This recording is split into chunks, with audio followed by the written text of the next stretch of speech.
Hey, we're right here at the top of the hour. Looks like folks are still joining. We're going to give folks just a minute here to get joined, and then we'll get started.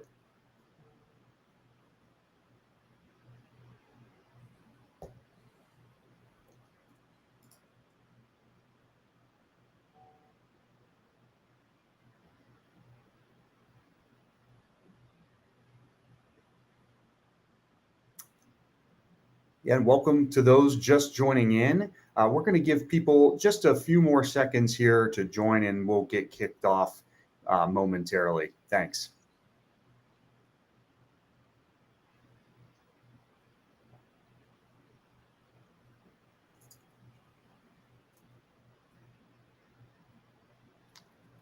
All right.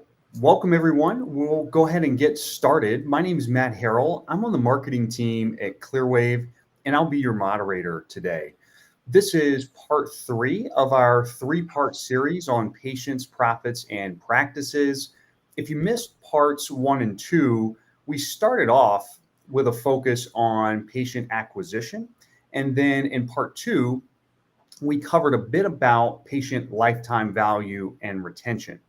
Today, we're going to dive a little bit into key areas for scaling your practice. And just like previous sessions, we're going to keep this to about 15 minutes. The idea is to offer up a couple of pieces of insight and allow you to get back to your day. If you have questions as we go along here, feel free to drop those into the chat box, and we'll answer those if time permits at the end of today's session. So to jump right into what we're looking to cover today, I've got joining me two healthcare executives that spend a lot of time thinking about how to help practices grow and scale, perfect for today's discussion. First up, we're going to hear from Ty Allen, CEO of Social Climb. And in a few minutes, we'll bring in Lee Smith, Director of Partner Channels at Clearwave. If we move to the next slide, Ty's going to start us off with a brief overview of the marketing growth multiplier and ultimately how to align your marketing dollars with your most profitable service lines. And then we'll bring Lee into the conversation, and he's going to talk about how to deal with some of the most common challenges that growing practices commonly face as they grow and scale. So, Ty, Lee, welcome. Thanks for joining me today. I know we promised 15 minutes here. Ultimately, people want to hear from you, not me. So, Ty, I'm going to kick it over to you to get us started today. Great, Matt. Thank you. Good to see you again. Appreciate the opportunity to be here today and share just a few bits of information about how practices can really focus on the right type of growth. And I know some of our earlier live sessions here, we talked about a few things I want to review. One of those is the patient acquisition cost. It's interesting how a lot of the practices that we initially start working with to use the Social Climb system and in other settings don't really understand what their patient acquisition cost is. They don't typically think this way. It's a very simple number, as my little diagram shows, or my little image shows here. It's how much are you spending on a given marketing campaign and how many patients were derived or that you can attribute back to that campaign. Now that denotes that you're able to track patient acquisitions back to individual campaigns. But in this case, we're talking about spending $5,000 on a campaign and getting 18 patients. So that's the very baseline here of saying, okay, I'm getting each patient for about $277. As I think then the next key point, and move to the next slide here, we also have to then consider, well, what's the lifetime value of a patient? And that lifetime value is, again, something simple. And in many business settings outside of healthcare, it's kind of the baseline for thinking about how you want to target patients or customers and which type of customers you want. And we're going to get into that in just a minute. But let's talk about how you calculate lifetime value. It's, again, very simple.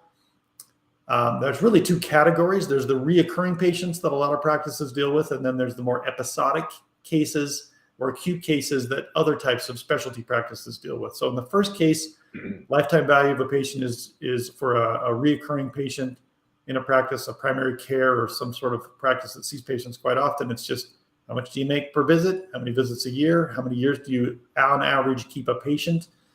In this case, we got a little $2,300 number there saying that the lifetime value of a patient is that. We see this with acute care settings be a little different in that patients don't always return, but are often worth more. So a surgical case for a specialist, they'll typically know what their average value of, let's say, a joint replacement or some sort of surgical care is. And it's best to work off of those. And in either case, to understand what your marketing growth multiplier is, it's a simple equation from there of what's that lifetime value or that episodic value divided by the patient acquisition cost. And you always want that number to be about 3x.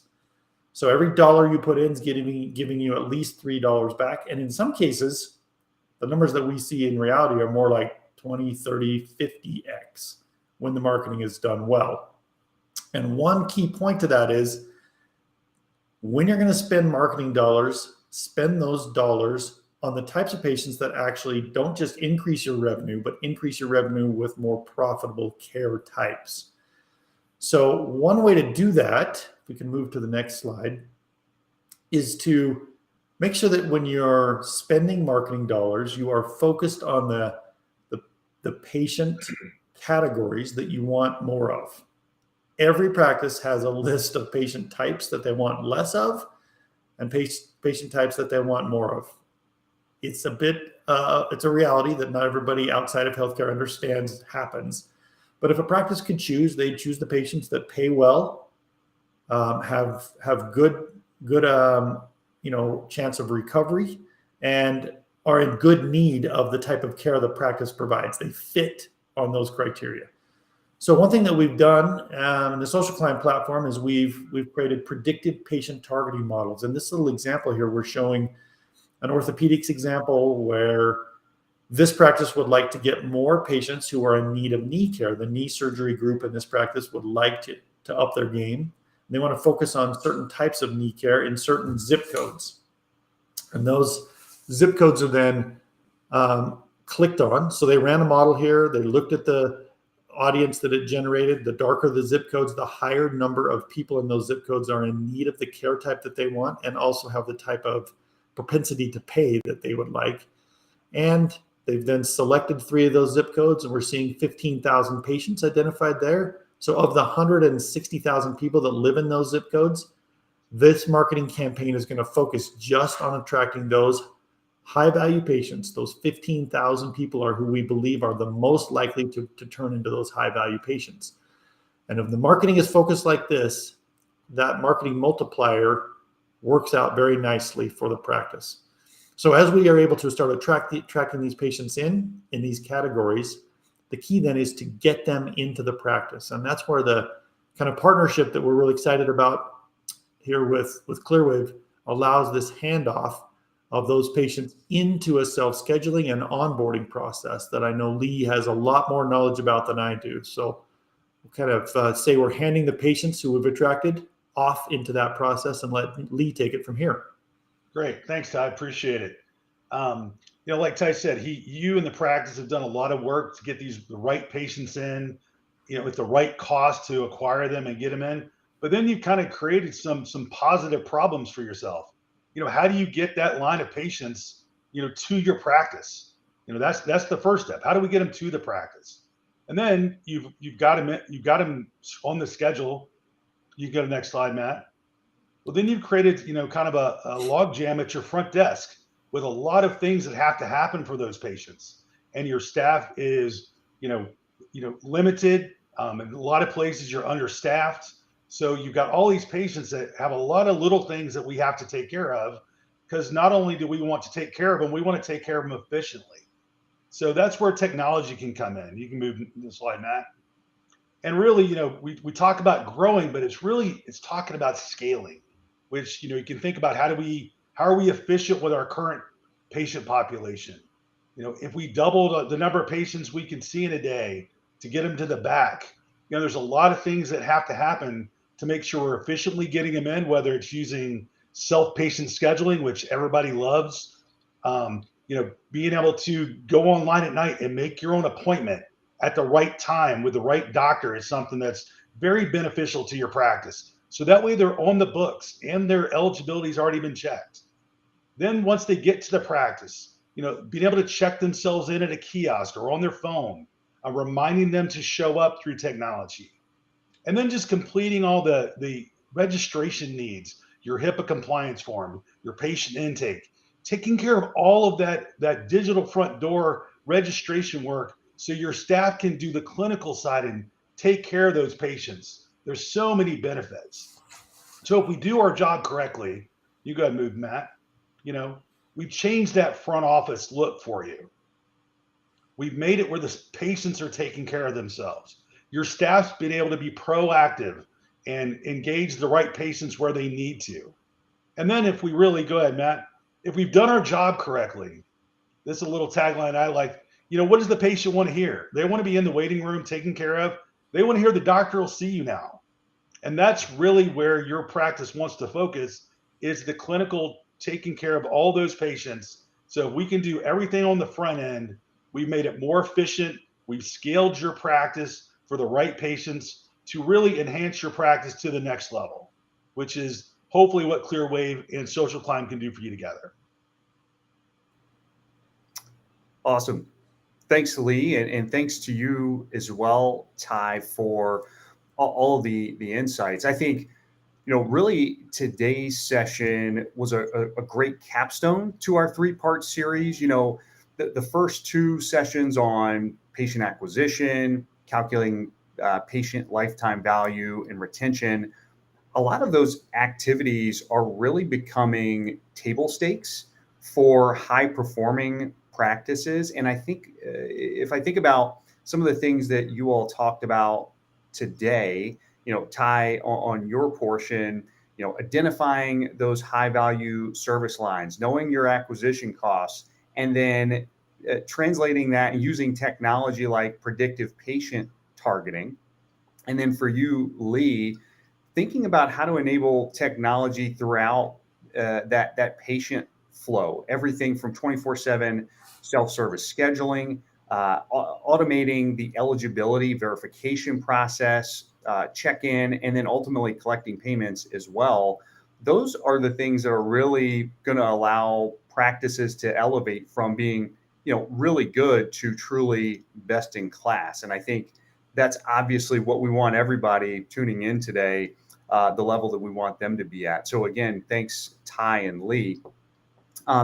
Just looking over our Q&A box here. Don't see any questions as of yet, but one kind of that occurred to me as we were going along here, Ty, I'll start with you.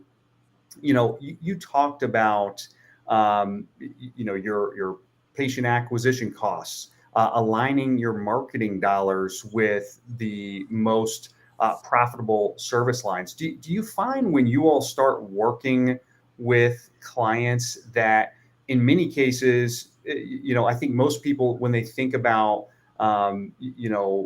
focusing more on marketing, it usually means, hey, we've got to way up our marketing budget. And sometimes that's the case, but do you find oftentimes that because of the optimization that your team is able to do, that it's really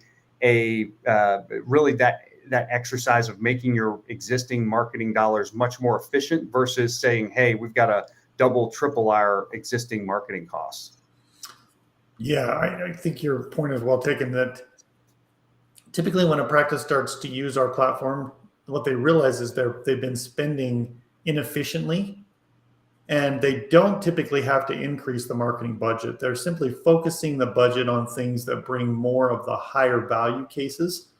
And frankly, the beginning of that process is they don't know how they can use the marketing dollars to bring in the high value cases. They know what the high value cases are. They'll tell you, oh yeah, it's this patient profile and this procedure type. They just don't understand how the marketing dollars can be focused on those patient types. They'll say something like, we know that half of our marketing works, we just don't know which half of it works. Right. And so we don't know where to push or pull in order to get more patient types. And that's one of the first things we help them do an analysis on is, well, let's talk to the right people so that when you do find success in attracting them, you're getting higher value cases. Absolutely. And, question for you, Lee, is on this topic of scale. I think a lot of practices that we talk to, when they think about scale, it's like, well, gosh, I've got to staff up. How are we going to deal with an influx of patients as we add, providers or services? Would you say that, deploying some of these technologies that you mentioned, the self-service scheduling, and things like the automated check-in processes, kiosks, mobile, et cetera, do you typically hear from clients that they're able to actually mitigate some of that pain on the staffing side of having to staff way up, and not to mention, dealing with people calling out sick? Do you find that helps enable that scale that we're talking about? Oh, sure, definitely, Matt. Thanks for the question. I mean, a lot of it is either they're short staffed today, or they just want to redeploy their staff to be more clinically proactive and spent less time checking patients in and more time where they're actually with the doctor, where the revenue is actually being generated. Right. So there's only so many hours in the day, but if you can eliminate the wait times up front, letting patients do things themselves, it allows your staff to focus on the patient and patient care instead of patient paperwork. Absolutely. Absolutely. I think that's great. And I think puts a nice endpoint on our session today. Thanks again, Lee and Ty, for your insights today. As we adjourn here, just a reminder that if you're looking for more information on today's topic or anything that we've covered in our series thus far, be sure to check out socialclimb.com and clearwaveinc.com for more resources on these topics and more, including recordings of both today's sessions and our previous sessions if you missed those. So again, really appreciate everyone joining us today. Hope everyone has a great remainder of your week, and we'll look to see you next time. Thanks so much. Thanks, Goodbye. Matt. Thanks, Todd. Thanks, Matt.